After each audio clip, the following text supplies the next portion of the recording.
गौतम बुद्ध से सीखें खुद को वश में करने का तरीका। एक बार गौतम बुद्ध एक शहर में प्रवास कर रहे थे। उनके साथ कुछ शिष्य भी थे। एक दिन उनके शिष्य शहर में घूमने के लिए निकले। वे शहर में घूम ही रहे थे कि तभी शहर के कुछ लोगों ने उन्हें अपशब्द कहे। उनके बुरे शब्दों को सुनकर शिष्यों को बहुत बुरा लगा और वे वापस लौट गए। बुद्ध ने देखा कि शहर से लौट कर आए उनके सभी शिष्य बहुत क्रोध में दिखाई दे रहे हैं। उन्होंने शिष्यों से पूछा, क्या बात है, आप इतने तनाव में क्यों हैं? तभी एक शिष्य क्रोध में बोला, हमें यहाँ से तुरंत चलना चाहिए। जब हम बाहर शहर में घूमने गए थे तो यहाँ के लोगों ने बिना वजह हमें बहुत बुरा भला कहा। जिस जगह हमारा सम्मान नहीं हो वहाँ हमें नहीं रहना चाहिए।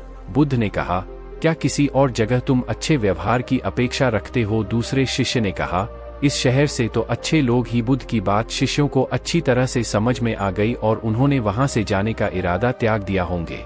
तब गौतम बुद्ध बोले, किसी जगह को सिर्फ इसलिए छोड़ देना ठीक नहीं कि वहां के लोग बुरा व्यवहार करते हैं। हमें तो कुछ ऐसा करना चाहिए कि जिस स्थान पर भी जाएं, उस स्थान को तब तक नहीं छोड़े जब तक अपनी अच्छाइयों से वहां के लोगों को सुधार न दें। हम जिस भी स्थान पर जाएं, वहां के लोगों का कुछ न कुछ भला करके ही वापस लौटें। बुद्ध ने कहा, जिस प्रकार युद्ध में बढ़ता हुआ हाथी चारों तरफ के तीर सहते हुए भी आगे बढ़ता जाता है, ठीक उसी तरह उत्तम व्यक्ति भी दूसरों के अपशब्दों को सहते हुए अच्छे कार्य करता रहता है। खुद को वश में करने वाले प्राणी से उत्तम कोई और नहीं हो सकता। बुद्ध की बात शिष्यों को अच्छी तरह से समझ में आ गई और उन्होंने वहां से जाने का इरादा त्याग दिया।